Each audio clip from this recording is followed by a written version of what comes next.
कोल्हापूर जिल्ह्यातील 5 बंधारे पाण्याखाली गेलेले आहेत। राजाराम बंधाऱ्यासह सांक्षी, रुई, इचलकरंजी आणि येवलूज हे 5 बंधारे पाण्याखाली गेलेले आहेत। भोगवती, पंचगंगा आणि कुमटी या नदीकाठावरील गावांना त्यामुळे सतर्क राहण्याचा इशारा देण्यात आलाय। दरम्यान हे बंधारे पाण्याखाली गेल्यामुळे वाहतूक पर्यायी मार्गाने वळवण्यात आलेली आहे। या ठिकाणी सध्या आपले प्रतिनिधी सुद्धा दाखल झालेले सतेज औंधकर, थेट त्यांच्याकडे आपण जाऊया। सतेज, आपण पाहतोय राजाराम बंधाऱ्यासह 5 बंधारे हे पाण्याखाली गेल्यानं नदीकाठच्या गावांना आता सतर्क राहण्याचा इशारा देण्यात येतोय। काय सध्या परिस्थिती आहे? नक्कीच लाघवी, आपण पाहिलं तर गेल्या 24 तासामध्ये कोल्हापूर जिल्ह्यामध्ये पावसाची रिपरिप पाहायला मिळते। आज कोल्हापूरला ग्रीन अलर्ट आहे तो दिलेला आहे आणि या पार्श्वभूमीवर आपण पाहिलं तर जिल्ह्यातील नद्यांच्या पाणी पातळीमध्ये आता वाढ होताना पाहायला मिळते। प्रामुख्यानं राधानगरी धरणातून 2500 क्युसेक पाण्याचा विसर्ग जो आहे तो पायथा विद्युतगृहातून सुरू करण्यात आलेला आहे। तर कुंभी धरणातून जो आहे तो 300 क्युसेक पाण्याचा विसर्ग आहे तो देखील पायथा विद्युतगृहातून सुरू करण्यात आलेला आहे। त्यामुळे आपण एकूणच जर पाहिलं तर या सगळ्या धरणातून होणाऱ्या विसर्गामुळे आणि पडणाऱ्या तुरळक पावसामुळे खरं तर पंचगंगा, भोगावती आणि कुंभी या नद्यांच्या पाणी पातळीत आता वाढ झाल्याचं आपल्याला पाहायला मिळते। सध्या आपण आहोत राजाराम बंधारे या ठिकाणी। इथली मी दृश्य दाखवण्याचा प्रयत्न करतो। या राजाराम बंधाऱ्याच्या परिसरामध्ये सध्या जी दृश्य आहेत आपण पाहतोय लोकशाही मराठीच्या माध्यमातून। हा बंधारा आहे तो कोल्हापूर शहरातून खरं तर वडणगे हे जे गाव आहे या गावाकडे मिळला जातो आणि या ठिकाणी आपण पाहतोय की या बंधाऱ्यावरची वाहतूक जी आहे ती सध्या बंद करण्यात आलेली आहे, कारण या पुलावरून आहे ते पाणी आहे ते गेलेलं आहे। जवळपास ताशी 40 ते 50 किलोमीटर वेगानं वारं वाहताना देखील आपल्याला या ठिकाणी दिसून येते। त्यामुळे एकूणच जर पाहिलं तर कोल्हापूर शहरात सध्या पावसाची रिपरिप असली तरी जिल्ह्याच्या काही भागात मात्र चांगला पावसानं जोर आहे तो या ठिकाणी धरलेला आहे। त्यामुळं धरणातून खरं तर विसर्ग होत असल्यामुळं नद्यांच्या पाणी पातळीत वाढ झाल्याचं आपल्याला दिसून येते। त्यामुळे सध्या पंचगंगा नदीची पाणी पातळी जी आहे ती 17 फुटांवरती आहेत आणि 6 बंधारे जे आहेत ते पाण्याखाली गेल्यामुळे वाहतूक काहीशी विस्कळीत झालेली आहे। दुसरीकडे पाहिलं तर कळू घाटात देखील दरड कोसळण्याची बातमी जी आहे ती काही सेकंदांपूर्वी आपल्यापर्यंत आलेली आहे। त्यामुळे त्या मार्गावरील देखील वाहतूक जी आहे ती काही प्रमाणात विस्कळीत झालेली आहे। शिवाय पन्हाळा असेल, सतेज या ठिकाणी बंधारे पाण्याखाली गेलेले आहेत, सतर्क राहण्याचा इशारा दिला जातोय आणि तिथं तुमच्या मागे जर आपण परिस्थिती पाहिली तर एक व्यक्ती मात्र तिथं आपली कार घेऊन आलेली आहे आणि कार साफ करण्याचं काम तिथं सुरू आहे। एकीकडे सतर्क राहण्याचा इशारा दिला जातोय आणि दुसरीकडे मात्र हे असे प्रकार। नक्कीच खरं तर हा जो आहे तो राजाराम बंधारा आहे आणि या ठिकाणी जो व्यक्ती कार धुतो या ठिकाणी बरेचसेच लोक आहेत ते मासेमारीसाठी येतात, कपडे धुवायला येतात किंवा कार वॉश करायला येतात। हे प्रकार आहेत ते वारंवार घडलेले यापूर्वी देखील आहेत।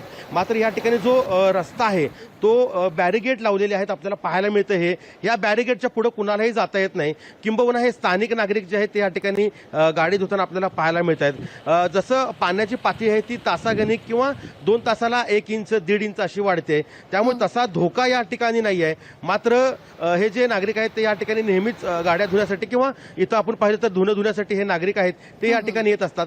त्यामुळे एकूण जर पाहिलं तर नक्कीच सतर्कतेच्या सूचना ज्या आहेत त्या जिल्हा प्रशासनाचं दिलेल्या आपल्याला पाहायला मिळतात। तिथं त्यांच्याशी काही संवाद तुम्ही साधू शकता का? कारण तिथं जर आपण पाहिलं तर जी व्यक्ती तिथं कार धुतीये तिथून आणि बॅरिकेड लावलेलं हे अंतर फार कमी आहे, त्यामुळे धोक्याची पातळी तिथं उंचावली जाते। असं असताना हे असले स्टंट मात्र जीवघेणे ठरू शकतात। थेट तुम्ही त्यांच्याकडे जा, त्यांच्याशी संवाद साधा। ठीक आहे, मी प्रयत्न करतो त्यांच्याशी या ठिकाणी बोलण्याचा। खरं तर ह्या ज्या व्यक्ती आहेत त्या नेहमीच या ठिकाणी गाड्या वगैरे धुण्यासाठी येत असतात, कारण हे स्थानिक नागरिक जे आहेत गोष्ट आपण पाहतोय। सतेजजी, मुद्दा आहे की नेहमी गाड्या धुणं, तिथं कार धुणं नेहमीची परिस्थिती वेगळी आणि आज जेव्हा बंधारे पाण्याखाली जात आहेत, बॅरिकेडिंग करण्यात आलंय, सतर्क राहण्याचा जेव्हा इशारा देण्यात येतोय तेव्हा मात्र असे प्रकार करणं हे केव्हाही जीवघेणे ठरू शकतात, कारण आगीचा आणि पाण्याचा कधीही अंदाज लागत नाही। सतेज, त्यामुळे विचारते, थेट त्यांच्याशी बोला। त्यांना विचारूयात लाघवी या ठिकाणी। दादा, काय सांगाल तुम्ही? खरं तर इथे इशारा, सतर्कतेचा इशारा दिलाय, तुम्ही या ठिकाणी गाडी धुताय, काय विषय? गाडी धुवालतो नाही, पण इथं सतर्कतेचा इशारा इथे या ठिकाणी देण्यात आलेला आहे। पाणी वाढतंय, होय, काढा लावली की झाली की धुवून, मगाशी लावले तेव्हा पाणी कमी होतं, आता वाढले। नक्कीच लागूया. आपण या ठिकाणी मग वाटत नाही का मगाशी गाडी पाणी काढावी कमी होतं आणि बाहेर? आता या ठिकाणी पाणी जे आहे ते वाढल्याचं आता ते गाडी काढण्यासाठी निघालेली आहेत. गाडी त्यांची धुवून झाली असं त्यांनी सांगितलेलं आहे आणि या ठिकाणी ते आता गाडी काढताना आपल्याला दिसून येत आहेत. लागवी अगदी खरं तर सतेज त्या ठिकाणी आपण पाहतोय की पाणी वाढत चाललेलं आहे, पण अशी स्टंटबाजी मात्र त्या ठिकाणी केली जाते जी अर्थातच जीवघेणी ठरू शकते. या ठिकाणी कोणी प्रशासनाच्या वतीनं तिथं पोहोचलेलं नाहीये का? कारण अशी स्टंटबाजी रोखण्याच्या दृष्टीनं तिथं कोणीतरी प्रशासनाच्या वतीनं पोलीस पोहोचणं, बंदोबस्त लागणं हे नितांत गरजेचं आहे. नाहीतर अशी स्टंटबाजी केव्हाही अंगलट येऊ शकते. नक्कीच खरं तर या ठिकाणी वरच्या बाजूला देखील बॅरिगेटिंग केलं जातं, कारण ज्यावेळेस राजाराम बंधाराची वाहतूक बंद होते, पाणी येतं त्यावेळेस खाली म्हणजे ज्यावेळेस जिथं बंधारा सुरू होतो त्या ठिकाणी आणि जिथून संपतो त्या ठिकाणी दोन्हीकडे बॅरिगेटिंग असतं. शिवाय वरच्या बाजूला देखील रस्ता जिथं सुरू होतो तिथे देखील बॅरिगेड, तिथं पोलीस असतात. मात्र त्या ठिकाणी आता पोलीस आपल्याला दिसत नाहीयेत. ही गाडी जी आहे ती आता या वाहन चालकांनी काढल्याचं आपल्याला पाहायला मिळतंय.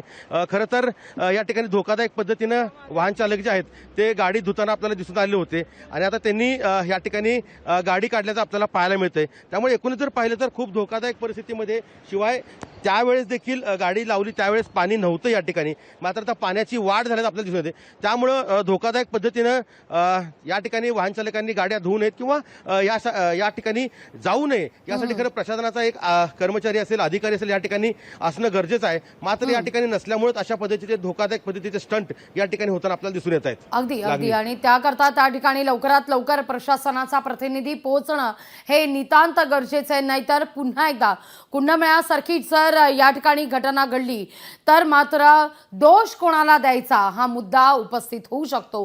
तुर्तास धन्यवाद सतेज, तुम्ही दिलेल्या एकूणच या सविस्तर माहिती करता. लोकशाही मराठी ऐका, पहा, जागरूक रहा.